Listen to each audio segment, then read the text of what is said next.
Olá, pessoal! Hoje a gente vai tratar sobre o procedimento relativo aos crimes de competência do Tribunal do Júri. E aí, a primeira coisa que a gente precisa lembrar é de onde vem o Tribunal do Júri. O Tribunal do Júri, gente, está previsto lá na nossa Constituição. Olha aqui, eu até imprimi para vocês verem que o nosso artigo 5º da Constituição, inciso 37 ou 38... 38, ele fala sobre o Tribunal do Júri. E ele já traz aqui, gente, quais são os princípios aplicados ao Tribunal do Júri, que é isso que a gente vai começar a tratar. Então, olha só como é que diz esse artigo. É reconhecida a instituição do júri com a organização que lidera a lei, assegurados a plenitude de defesa. Então, esse é o primeiro princípio que a gente vai estudar. Qual que é o princípio da plenitude de defesa, gente? Então, o que a plenitude de defesa confere? Ele confere ao acusado, tanto na autodefesa como na sua defesa técnica, a possibilidade de ter uma argumentação mais ampla. Ou seja, eles podem utilizar argumentos, não apenas argumentos jurídicos, mas argumentos metajurídicos. Quais são esses argumentos? Argumentos sociais, religiosos, tá? Não precisa ser de uma estrutura técnica, tá bom, gente? Dá dessa maior liberdade argumentativa. Princípio da plenitude de defesa? Check. Já vimos. Vamos ver agora sobre o princípio do sigilo das votações. Vamos lá, pessoal. O que o princípio do sigilo das votações, ele nos diz? Ele pode ser verificado pela doutrina, ele pode ser verificado através de dois enfoques, duas perspectivas. A primeira perspectiva é quanto à sala especial. Os jurados, eles ficam numa sala especial para poder ali deliberar, ali eles votam numa sala especial. Na ausência dessa sala especial, as pessoas são retiradas do plenário. Então, esse é o primeiro enfoque, tá? Dado ao sigilo das votações, né? Que é esse do ambiente. O segundo enfoque é quanto ao procedimento. E aí, nesse procedimento, a gente tem dois aspectos desse procedimento. O primeiro aspecto, que é a incomunicabilidade dos jurados, tá? O segundo aspecto, que é a proibição do julgamento unânime.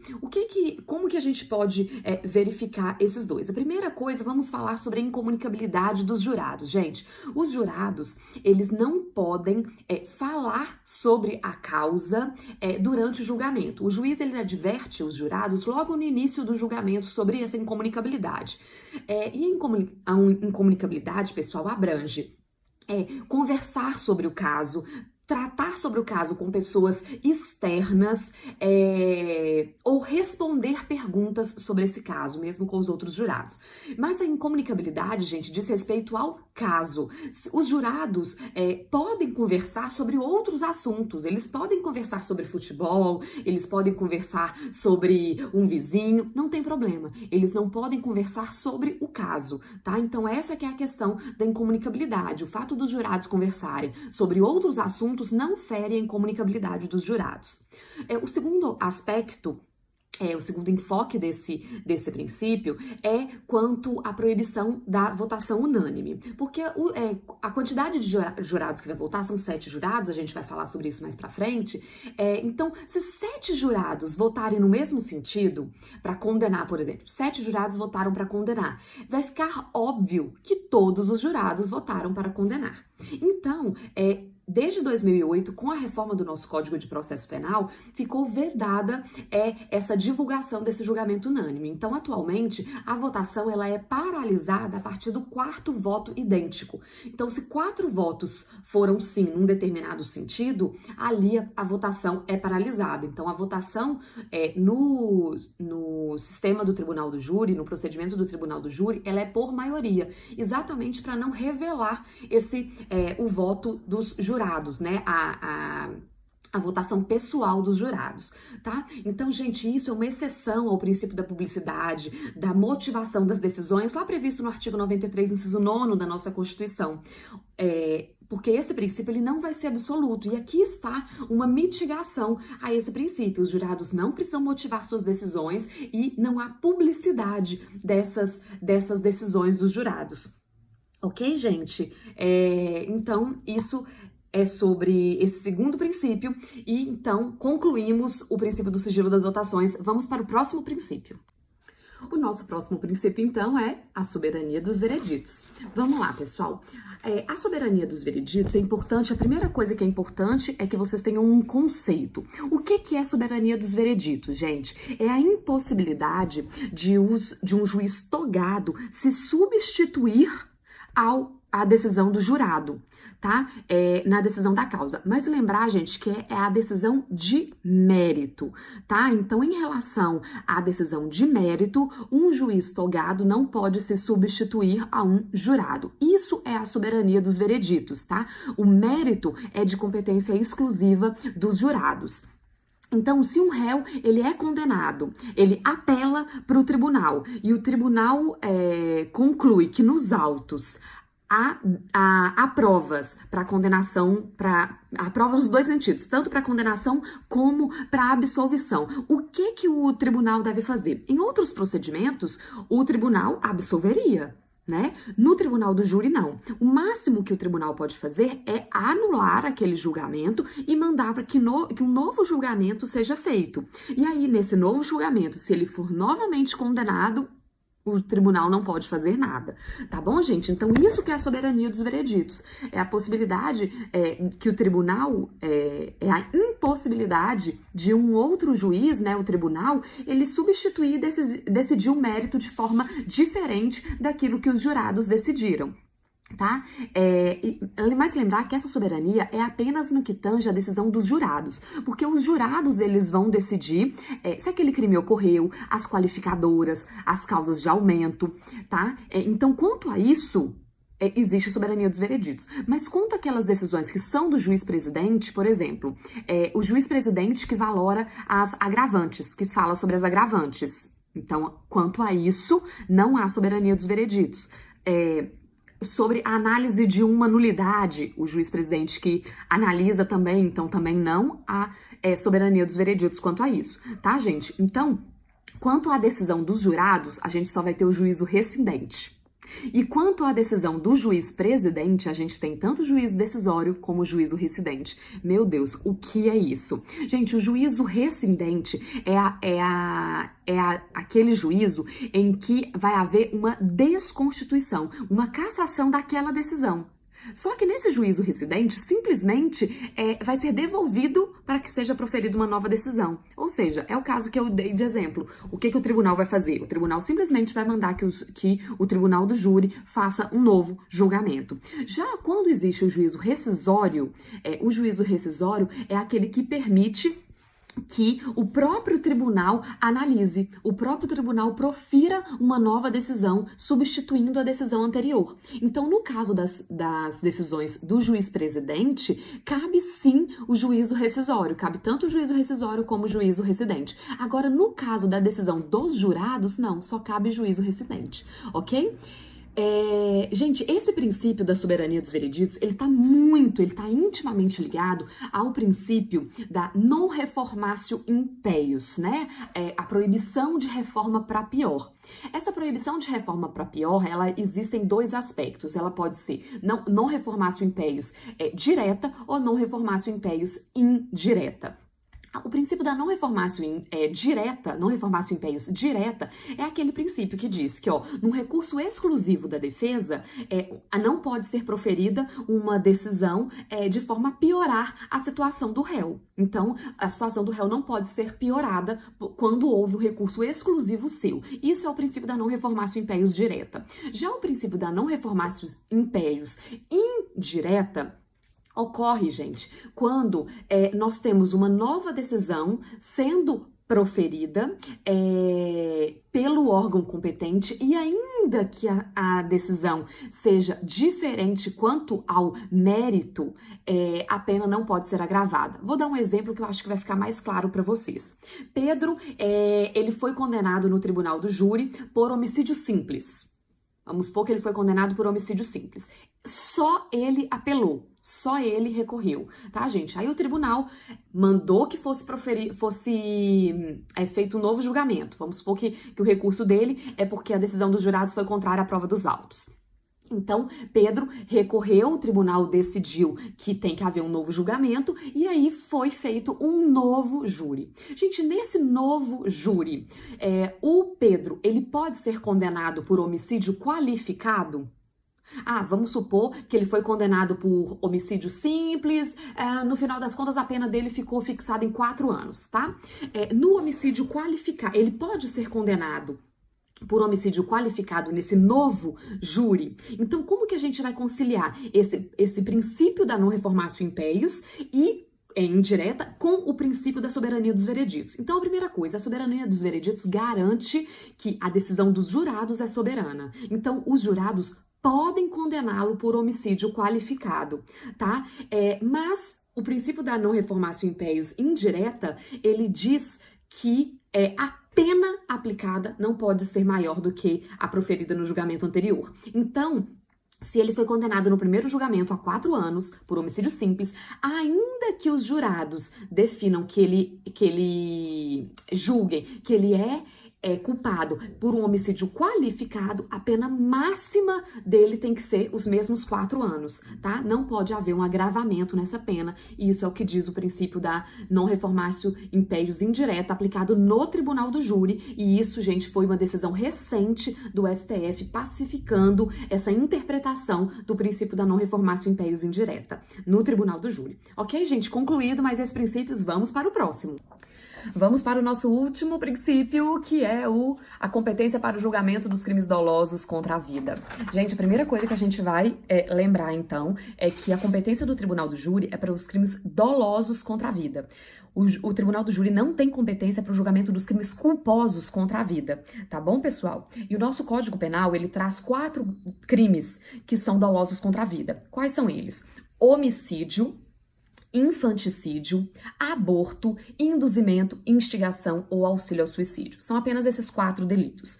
Gente, mas a doutrina majoritária, ela entende que essa competência trazida pela Constituição Federal, da competência para o julgamento dos crimes dolosos contra a vida, é uma competência mínima, ou seja, ela pode ser alargada por uma lei infraconstitucional, tá? Então, podemos ter um dia o tribunal do júri julgando outros delitos? Podemos, mas precisa de uma lei infraconstitucional para isso, tá? E outra coisa, gente, importante para que a gente entenda a competência dos tribunais do tribunal do júri, é saber que essa competência é para esses 4 delitos que eu citei. Cuidado com os delitos que têm resultado morte, por exemplo, a lesão corporal seguida de morte, ou o latrocínio, né, o roubo seguido de morte. Esses crimes, gente, eles não serão julgados pelo júri, eles são de competência da justiça comum, ok? Então, a gente não vai ter o julgamento pelo júri desses delitos. Muito cuidado, então se atentem a esses 4 delitos que eu citei, tá? Agora a gente precisa entender qual que é a competência. A competência é do tribunal do júri, mas qual que é o foro competente? Onde que vai ser, em qual local que vai ser julgado quando um crime ele começa num lugar e termina em outro. Então, se a gente seguir aquilo que está disposto lá no nosso Código de Processo Penal, naqueles artigos relativos à competência, vamos supor que um homicídio, a pessoa tomou 15 tiros na cidade de Belo Horizonte, mas acabou indo para casa dela em Contagem e faleceu em Contagem, que é uma cidade da região metropolitana.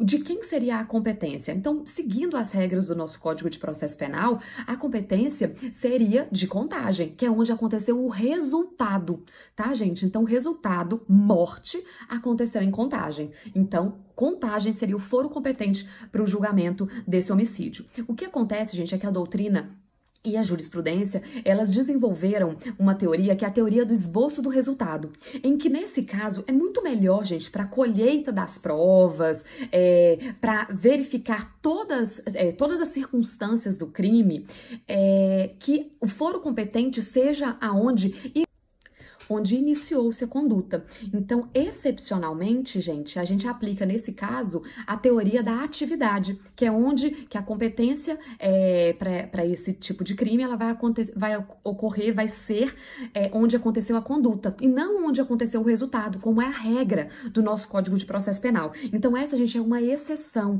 tá? A regra da teoria do resultado, lá as regras, dentre as regras de competência do Tribunal do Júri, do nosso Código de Processo Penal. Ok, gente? Então, com isso, a gente encerra os 4 princípios que são trazidos pela nossa Constituição Federal em relação ao Tribunal do Júri e a gente vai passar a ver sobre a organização do júri. Vamos falar agora sobre a organização do Tribunal do Júri. Primeiro ponto que a gente vai ver são sobre as características, né? O primeiro ponto é sobre as características do Tribunal do Júri, que é o fato dele ser um tribunal colegiado, heterogêneo, horizontal e temporário. Vamos falar um pouquinho sobre cada uma dessas características. Ele é um tribunal colegiado porque ele é composto por 26 membros, sendo 25 jurados e um juiz-presidente. Desses 25 jurados, apenas 7 serão sorteados para compor o conselho de sentença. E para instaurar a sessão, a gente precisa de, no mínimo, 15 jurados, tá? Ele é um tribunal heterogêneo.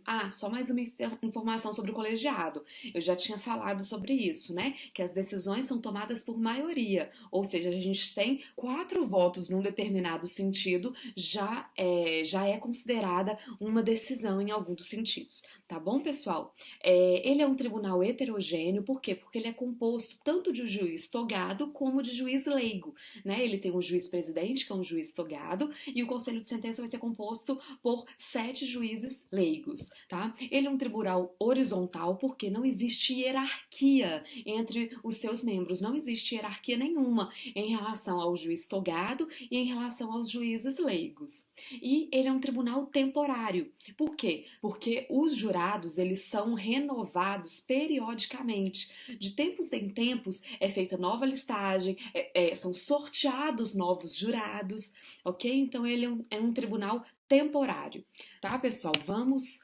ver agora aqui, ó, quais são os requisitos cumulativos para ser jurado. Então, quais são?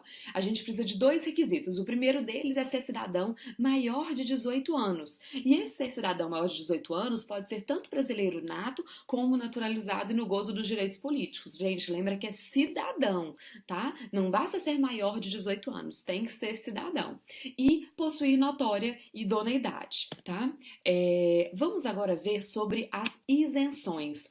Essas isenções, gente, a gente tem grupos de isenções, que são aquelas pessoas que estão proibidas de participarem do Tribunal dos Júris, aquelas que têm essa faculdade, é facultativa a participação, e outras isenções judiciais. Então, quem são aquelas pessoas que estão proibidas de ser jurados? São todos os agentes políticos, né? Presidente, vice-ministro de Estado, governador, secretário, juízes, promotor, também os servidores do Ministério Público, Judiciário e da Defensoria e os defensores públicos, policiais e militares. Essas pessoas estão proibidas de serem jurados.